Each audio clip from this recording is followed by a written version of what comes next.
iniciamos nosso programa Navegando pela Bíblia, um programa de estudos e entendimento da leitura bíblica baseado na Bíblia em espanhol da Liga Bíblica Internacional, antiga versão de Casiodoro de Reina e revisado por Cipriano Valera com referências.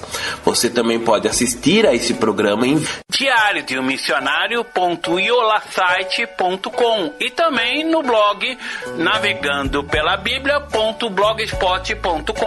Tendo qualquer dúvida, nos escreva tvmissões@gmail.com. Locução, radialista e jornalista José Eduardo. Produção, Comunicadores Sem Fronteiras Brasil. Seja bem-vindo a bordo e vamos começar nossa navegação.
Olá, paz do Senhor. Vamos continuar os estudos agora no livro de Gênesis, capítulo 23 a 29. O tema principal: promessas, promessas. Deus permitiu a Abraão que lhe daria tudo o que quisera e muito mais. Os seres humanos não têm mudado muito nos últimos 4.000 anos. Ele desejou ter filhos e desejou possuir terras. Porém, se manifestam com um poder emocional surpreendente. Quando Deus quis atrair a atenção de Abraão, lhe prometeu terras e mais filhos do que poderia contar. Para um migrante babilônico de 75 anos de idade, sem filhos, cujas únicas possessões era seu rebanho e suas tendas, a promessa de Deus era maravilhosa. Porém, também pareciam impossíveis. No entanto, como era Deus mesmo quem fazia as promessas, Abraão creu em Jeová. Ele foi imputado por justiça. Capítulo 15, verso 6. Para Deus, que é Criador dos céus e da terra, cumprir as promessas era coisa fácil. Porém, Deus não facilitou as coisas a Abraão. Não foi até 25 anos depois, e já tinha 100 anos, que a promessa de um filho se cumpriu. Então, de forma incrível, Deus lhe pediu a Abraão que oferecesse seu filho pequeno em sacrifício. Realmente obedeceu às ordens de Deus. Ele devolveu seu filho, longe do seu cumprimento. Quando Abraão morreu, as promessas de Deus ainda estavam muito longe de cumprir-se plenamente. Abraão somente tinha um filho a quem apoiar-se. Sua única propriedade era um lote de uma sepultura. Todavia vivia em uma tenda, e o único sólido que havia construído era um altar onde se adorava a Deus, que havia feito todas as promessas. Deus, que havia prometido a Abraão todas as coisas em um homem dessa época, podia desejar. Ao parecer, desejava que Abraão aspirava às coisas todavia maiores. Entre as promessas de um herdeiro de terrenos, havia inserido outras palavras importantes. E serão benditas todas as famílias da terra, capítulo 12, verso 3. Deus queria abençoar não somente Abraão, senão todo mundo. Milhares de anos mais tarde, no tempo de Jesus, todo o significado dessas palavras ficaram bem claras. Veja Gálatas, capítulo 3, versos 6 a 9 e 16 a 18. Vamos navegar pelos capítulos? No capítulo 13, verso 15, o tema muda para cheguemos a um presente. É possível que este seja o acordo comercial mais antigo que você tenha consciência. A elaborada amabilidade soa muito parecida ao presente que você encontra hoje em dia no Oriente Médio. Por detrás das amáveis palavras estão se levando a cabo uma dura negociação. Os hititas provavelmente resistiram a permitir que Abraão, um estrangeiro, tivesse qualquer tipo de propriedade em seu território. Abraão encarou seu negócio com Efron, que era quem teria vantagem econômica do assunto. No capítulo 14, verso 3, o tema muda para casando-se com estrangeiros. Já nesse período da história judaica, muito antiga, se nota uma ênfase em não casar-se com estrangeiros. A razão tinha a ver com a religião, não com a raça, já que em muitos casos de estrangeiro eram parentes longínquos. Quando os estrangeiros estavam dispostos a adorar a Deus de Israel, eram bem-vindos. Veja o livro de Ruth, por exemplo. No capítulo 15, verso 33, o tema muda para sem lástima por Esaú. O primogênito de Esaú, este que vendeu o seu prato por um prato de comida, era a herança como um filho mais velho. A ele seria o cabeça de uma grande família estendida e de sua propriedade. Ainda que seu irmão Jacó se aproveitou dele, a Bíblia mostra pouca lástima por Esaú como vítima. Ele menosprezou a sua primogenitura, verso 34, ao permitir que sua fome superasse sua preocupação pelas coisas de valor permanente. A causa disso, se chamou mais tarde de profano. Hebreus capítulo 12, verso 16. No capítulo 28, verso 12, o tema muda para uma escada para os céus. A graça de Deus. Isso é o que Jacó encontrou enquanto viajava sozinho pelo deserto. Mediante sua condiciosa maquinação, havia obtido a primogenitura de sua família e logo, ironicamente, havia tido que fugir da dita família. No entanto, Deus se achegou a ele cheio de promessas, não de reprovação que certamente merecia. Jacó não havia buscado a Deus, porém Deus havia buscado a ele. A visão de Jacó, uma escada que chegava até os céus, apontava para Jesus, que é a mesma ponte entre céu e a terra. João capítulo 1, verso 51. Vamos nos aprofundar? Um enganador na família de Deus. A Bíblia não oculta as trapaças de Jacó. Na Bíblia não se anda com rodeios ao descobrir que Jacó, como um homem ambicioso e voraz, se aproveita da impetuosidade do seu irmão, armou para usurpar seu lugar na herança da família, capítulo 25, versos 19 e 34, e mais tarde, ao ver seu pai favorecia Esaú, Jacó e sua mãe enganaram a ancião Isaque, conseguindo que esse o abençoasse no lugar de seu irmão. A bênção dada por um pai não era um ato meramente simbólico, tinha um significado permanente, como uma cerimônia de juramentação. O tiro sai pela culatra. Vestido com roupas de Esaú e coberto parte do seu corpo com pele de cabrito, Jacó mentiu descaradamente a seu pai e tomou o nome de Deus em vão. Isaque, que preferiu confiar mais em seu olfato que os seus ouvidos, caiu na trapaça. Capítulo 27, 1 a 40. Porém, o tiro saiu pela culatra. Jacó tinha que fugir para salvar sua vida e passou 20 anos de exílio na casa do seu tio. O tio Labão pagou a Jacó com a mesma moeda. Ele o enganou repetidamente, mudando uma e outra vez o seu salário como chefe de pastores. Você pensaria que Jacó se daria conta com os enganos que não são bons. No entanto, Jacó não fez nenhum progresso nesse aspecto. Foi um mau esposo, pois descuidou de uma de suas esposas e criou rivalidade entre elas. Deu preferência aos dois dos seus filhos, ao ponto que os demais se sentiram zelosos até estar dispostos a chegar ao homicídio. Certamente Jacó não parece ter maneira necessária para chegar a ser um líder religioso. Deus faz sua eleição. Porém, Deus escolheu a Jacó. E uma e outra vez vemos Deus fazendo essa classe de eleição. Algumas vezes sem razão aparente. Com frequência, violou a prática honrosa de deixar que o primogênito fora o número 1, como fez escolher a seus filhos, segundo Abel, Jacó e Efraim. E isso não é tudo. Há uma profecia inspirada que assinala que Deus escolheu Jacó antes que ele nascera, ainda antes que ele fizera coisa alguma para merecer essa eleição.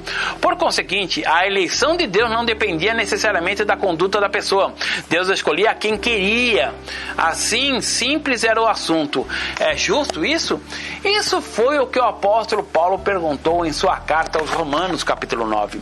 Chegou à conclusão que não tinha direito a criticar a eleição de Deus, sabendo nós tão pouco frente à infinita sabedoria de Deus. E ainda quisera nunca entendermos as eleições de Deus, devemos somar notas que todos os irmãos desprezados que se mencionam no livro de Gênesis, Caim, Canaã, Ismael e Rubem, Esaú e Manassés, foram tratados muito bem. Seus descendentes se multiplicaram até converter-se em nações debaixo da proteção de Deus. Ninguém ficou excluído. Para o povo escolhido, Deus reservava uma honra muito maior. Bons ou maus se converteram em um canal de bênçãos para todo mundo. Ao princípio mesmo do processo, Deus lhe havia dito a Abraão: serão benditas em ti todas as famílias da terra. Capítulo 12, verso 3. Ao selecionar uns poucos, Deus planificava estender suas bênçãos a todos. E assim foi como sucedeu. A pequena família de Abraão, cheia de faltas, se converteu em uma nação importante, também cheia de faltas, da qual surgiu a plenitude dos tempos, Jesus, o inatingível. Não é de se surpreender que Paulo tenha escrito que nós não teremos nenhum direito a julgar a sabedoria de Deus. Talvez não possamos ver como escolheu as pessoas como Jacó, porém, sem dúvida, essas eleições foram para o bem e todo mundo chegou a ter a oportunidade de unir-se ao povo escolhido. Como escreveu Paulo: todos sois filhos de Deus pela fé em Jesus Cristo. Já não é mais judeu nem grego, não há escravo nem livre, não há varão nem mulher, porque todos vós sois em Cristo Jesus. E se vós sois de Cristo, certamente linhagem de Abraão sois. Gálatas capítulo 3, versos 26, 28 e 29. Vamos à reflexão, depois voltamos às questões. Nós temos grande parte aí de uma dúvida sobre a eleição de Deus. Deus começa a fazer o seu caminhar em escolhas que para nós é errada. Mas Paulo mesmo colocou essa situação. Quem somos nós para julgar a atitude de Deus? Deus tem uma diferencial nosso, que Deus tem o poder de ver o dia de amanhã. Ele pode ver hoje e daqui 100 anos, 1000 anos, 500 anos, independente do tempo. O tempo para Deus é diferente para nós. Jacó aprendeu com a sua mãe a ser enganador. Começa aí a educação diferente, porque Isaac tinha um filho primogênito, Esaú. Quando Jacó e Esaú nasceu, os dois brigaram na saída da mãe. Se você ler a história, Jacó, quando estava saindo, foi puxado por Esaú e Esaú saiu na frente, então ele foi o primogênito. Mas na natureza, naturalmente quem ia sair primeiro era Jacó. Porém, Deus permitiu que acontecesse isso nessa natureza para que pudesse cumprir. Ele falou: não é essa situação que vai impedir a minha vontade de ser feita. Então Jacó, o que aconteceu? Quando chegou na final, Isaac estava morrendo, tinha que passar a promessa, a bênção, ou seja, a escrituração de todas as promessas para frente. Jacó foi usado pela sua mãe, foi apoiado pela sua mãe. E como enganar? Isaac já estava cego, não conseguiria ver a muita distância. E mesmo tentando interpretar a maneira que Esaú falava, Jacó ouvia, mas ele preferia pegar o instinto pelo cheiro, que era o que chamava mais a atenção de Isaac. E aí Isaac deu a bênção a Jacó. Porém, quando Esaú chegou com a sua caça, que Isaac gostava muito das caças feitas pelo Esaú, quando chegou seu guisado, quando chegou sua comida, Isaac falou: olha, já dei a bênção. Como? Não era você? Eu pensei que era você, já passei a bênção, não tem como repassar essa bênção. Esaú ficou doido, louco da vida, querendo matar a Jacó, e Jacó teve que fugir. Por 20 anos, Jacó viveu na terra, na cidade, com seu tio Labão. E Labão era outro trapaceiro. Você vê já a descendência da esposa de Isaac, né? Labão já era outro trapaceiro e usou Jacó para se aproveitar dele. Colocou ele numa posição de honra: ó, você vai ser chefe de todos os os pastores de ovelhas, e só que modificava os seus benefícios, os seus frutos, de várias maneiras, sempre para que Jacó perdesse. Jacó não discutia, porque na época não se permitia haver discussão sobre esse ponto. Jacó precisava viver ali, porque senão ia encontrar com seu irmão, e aí ia morrer. E Esaú não sabia onde Jacó estava. E por isso também houve outro detalhe. Jacó ficou enamorado de Raquel, e Raquel não era a irmã mais velha. E no costume, por falta de interpretação de Jacó, o costume daquela época era casar a mulher mais velha, a irmã mais velha primeiro, e depois a mais nova. Só que Jacó estava interessado pela Raquel, a mais nova. E aí na hora do enlace, a história diz que na hora do casamento, que era obscuro, né, só se encontrava nas escuras, no primeiro relacionamento, o Labão colocou a irmã mais velha. E quando Jacó viu quem era, que era Leia, o que aconteceu? Jacó reclamou, falou, não, Labão falou, não tem problema não, você trabalha mais 7 anos por Raquel e pronto, você vai ter as duas. Ou seja, novamente Labão usando da malandragem contra Jacó. Jacó não usou de malandragem lá para a primogenitura? Pois bem, estava sofrendo agora essa situação também de ser enganado. Porém, quando ele obteve Raquel, ele começou a trabalhar, falou, eu preciso ter riquezas para poder me separar desse meu sogro, meu tio. Então ele usou aquela estratégia das varas traçadas, coloridas, para que as ovelhas malhadas, que seria da escolha dele, ficasse em maior quantidade do que as ovelhas puras. Isso a ciência não mostra que é correto fazer isso. Isso foi uma atitude, tanto é que Jacó depois fala mais à frente que isso foi Deus que fez, Deus permitiu fazer. E aí vem essa situação que Paulo coloca lá no Novo Testamento sobre a eleição de Deus. Até que ponto nós podemos julgar a Deus? De maneira nenhuma. Na nossa atitude, Deus foi errado. Na nossa atitude, Deus julgou errado. Mas, porém, a situação de Deus, a promessa de Deus tinha que ser cumprida. Tinha que ser caminhada. Porque nós não saberíamos como seria se fosse outra situação. E se a primogenitura ficasse em Esaú? Vamos colocar essa situação. Esaú quem era? Era um guerreiro. Era um homem mau, duro, caçador. E o povo de Israel seria um povo determinado para caça, duro, difícil. Será que é isso que Deus quer? Então Deus viu que Esaú não seria o bom partido para ser o pai das nações. Seria da descendência, dar continuidade das nações para ver a Cristo. Porque Deus não quer a situação de pessoas que sejam sanguinárias, mas que sejam justas. E Jacó, apesar das suas tramóias, das suas trapaças, Deus usou isso em várias situações. Depois, no deserto, Jacó teve a visão. E chegou ao ponto mais à frente que Jacó continua sendo mau pai, onde ele fez divisão entre suas esposas, apoiou a dissensão entre as duas, ou seja, ele foi totalmente errado na educação da sua família. Fez com que houvesse 2 filhos mais queridos que os outros, entre as duas, os filhos de Raquel fossem mais desejados que o filho de Leia. Isso havia confusão tremenda. Pode-se pensar numa confusão familiar tremenda que houve na época. E aí os filhos de Leia começaram a tratar os filhos de Raquel de uma maneira separada, com raiva e tudo mais.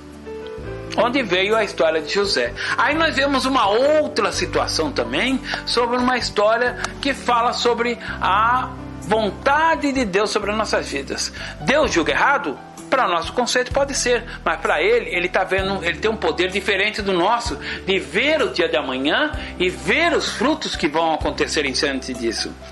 E você, qual a situação que você vê diante dessas coisas? Será que Deus é justo para com você? Ou será que Deus vai compreender a sua vontade e está cumprindo sua vontade? Aí eu ouço muitas pessoas falarem, e eu também já falei isso, poxa Deus, sou dizimista, sou ofertante, sou fiel, não prostituo, não faço mal, procuro servir a Deus, estudar a palavra e continuo tendo situações más em minha vida. Deus permite certas coisas para o nosso crescimento. para nosso desenvolvimento espiritual. E devemos ter isso em mente, que a vontade de Deus muitas vezes não quer dizer que nós vamos compreender, que vai ser um entendimento claro para nós. Depois, quando os frutos acontecerem, nós podemos dizer, glorificar a Deus: poxa, foi bom ter acontecido daquela forma, foi bom ter passado por aquela luta, foi bom ter passado por aquele deserto. Como hoje interpretamos que o deserto é uma escola. Às vezes Deus permite que você entre no deserto para que você possa aprender mais dele, ter uma intimidade maior com ele, a cumprir a vontade dele da forma que ele deseja. Porque se não cumpre a vontade dele na forma natural, ou seja, na forma social, que você se envolve em muitas coisas, você vai cumprir da forma dele.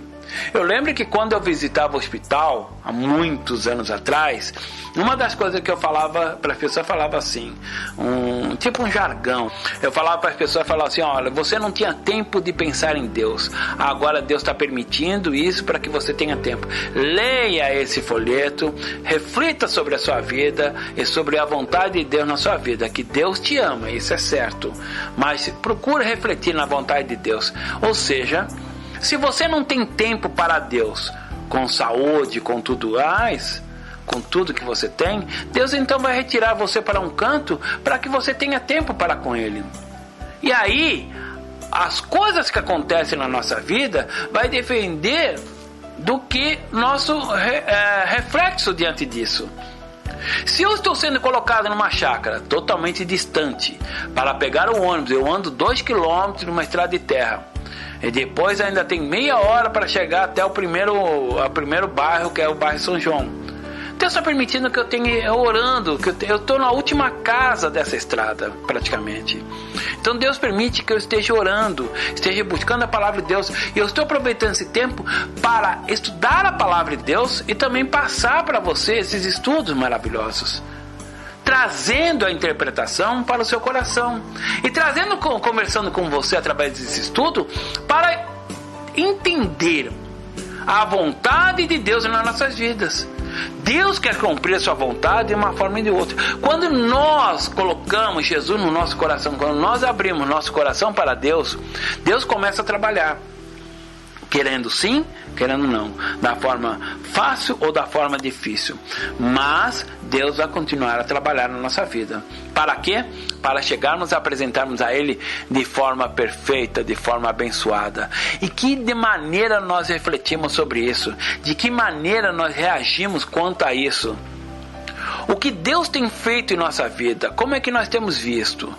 As coisas têm sido ruins. Será que tem sido ruim? Será que não é o fruto do nosso desejo, da nossa ganância, do nossa vaidade que está acontecendo isso?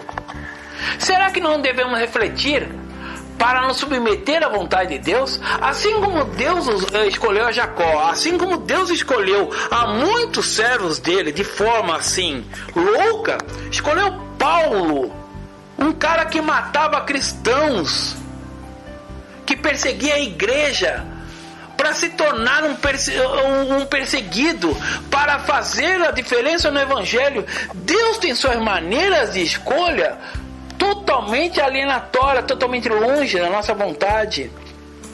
Quem diria Deus permitir eu estar na Angola, já esteve no Peru, no Chile, na Bolívia, ter conhecido país, ter deixado igrejas formadas, ter deixado irmãos, edificado outros irmãos. Quando que eu teria condições? Não teria. Mas Deus cumpre a sua vontade. Sou merecedor? De forma alguma. Até hoje eu não compreendo essa vontade de Deus. Até hoje eu não compreendo esse amor de Deus. Ainda que tento explicar, eu me conheço, sei quanto eu falho. Mas Deus tem sua forma de escolha. Deus tem sua forma de saber quem Ele quer usar. E você é um escolhido de Deus. Você é uma bênção do Senhor aonde você quer que você esteja vivendo. Então procure ser essa bênção. Procure ser um instrumento de Deus no local onde você está, na sua comunidade, na sua igreja, no seu bairro, no seu trabalho. Não tente ser um perturbador com a palavra de Deus, mas procure ser uma bênção. ser um refúgio para aqueles que estão tristes. Procura abraçar aqueles que estão chorando, se alegrar com aqueles que estão alegres. Procure dar o testemunho da palavra de Deus. Procure mostrar que realmente Jesus está em sua vida. Jesus está em seu coração. Jesus está agindo em sua vida. E você vai ver como Deus multiplica, como é que Deus prospera esses caminhos. Nós não sabemos o caminho de Deus. Não sabemos até onde Deus quer levar. Porém, o caminho de Deus é sempre perfeito. E quando nós cumprimos a sua vontade, Ele começa a nos dirigir dentro da sua vontade e nos dar condições para cumprir essa vontade. Que você possa despertar para isso. É importante que nós, nessa carreira que nós estamos levando na vida cristã, que ela vai dar continuidade, ela não para por aqui. Ela vai ter continuidade nos céus, na glória. Nós vamos recordar esses momentos. Nós vamos glorificar a Deus nesses momentos, ainda que nas lutas. Nós vamos identificar nossas falhas e procurar evitar as falhas maiores para que possamos fazer a vontade de Deus e fazer ser uma bênção. O que Deus quer que nós sejamos, assim como Abraão foi, uma bênção para as nações. Que você possa ser uma bênção para a sua cidade. Que você possa ser uma bênção para a sua comunidade. Para que você possa ser uma bênção na sua família. Ainda que a sua família não o aceite. Ainda que a sua família ou seus amigos não o aceitem. Na sua escola. Aonde você quer, no seu trabalho. Mas que você possa ser uma bênção. Porque quando nós damos testemunho, quando nós somos humildes na presença do Senhor, Deus transforma a maldição em bênção. Deus transforma as coisas que parecem ser ruins em bênção. O remédio é amargo ao tomar, porém ele faz o bem, ele cura nossas feridas. Diz um ditado que os remédios mais fortes, melhores, são os mais amargos. Bom, então, é a mesma coisa que você tem um machucado, um corte, você tem que passar antisséptico. Ele arde, incomoda, mas cura. Então, Deus está trabalhando em nossas vidas para que possamos fazer a vontade de Deus, para que possamos ser bênção, ser alegria, ser a paz e refrigério de muitas pessoas. Esse é o nosso objetivo. Testemunhar da palavra de Deus enquanto vivemos nessa terra. Testemunhar da presença de Deus enquanto estamos vivos. Aonde quer que Deus nos levar. Aonde quer que Deus nos coloque. Sabendo que Deus está no controle, então você vai parar de ter medo. Você vai saber que Deus está protegendo e está movendo os céus e terra, os anjos, para fazer a bênção sobre a tua vida. Para não deixar você desapercebido ou você em dificuldade. Que Deus possa abençoar a tua vida, o teu coração. Vamos agora às perguntas do nosso estudo desse capítulo. Que tipo de promessa Deus faz a nós hoje em dia? Que desejos cumpre Ele? Qual é a vontade de Deus? Qual é a promessa que Deus faz hoje em dia? E quais os desejos que Ele cumpriu em sua vida? A segunda pergunta. Por que você acredita que Deus escolhe pessoas imperfeitas como Jacó? Por que Deus escolheu você? E essa é a grande pergunta. Se Deus escolheu a Jacó, que achamos que é imperfeito, então e nós? Por que Deus escolheu você? Deus escolheu você para a obra dele. Deus escolheu você para ser bênção aonde você estiver. Que o Senhor te abençoe e te guarde, que você possa refletir sobre esse estudo, ouvir novamente, ler o texto, reviver esse momento e em cada ponto estudar a Bíblia para aprender sobre a palavra de Deus, a saber que Deus te ama e Deus tem um projeto, uma proposta, uma promessa muito grande para a sua vida. Que o Senhor te abençoe. Vamos até o próximo estudo quando você estiver preparado. Que Deus te abençoe. A paz do Senhor.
estamos no nosso programa Navegando pela Bíblia, um programa de estudos e entendimento da leitura bíblica baseado na Bíblia em espanhol, da Liga Bíblica Internacional.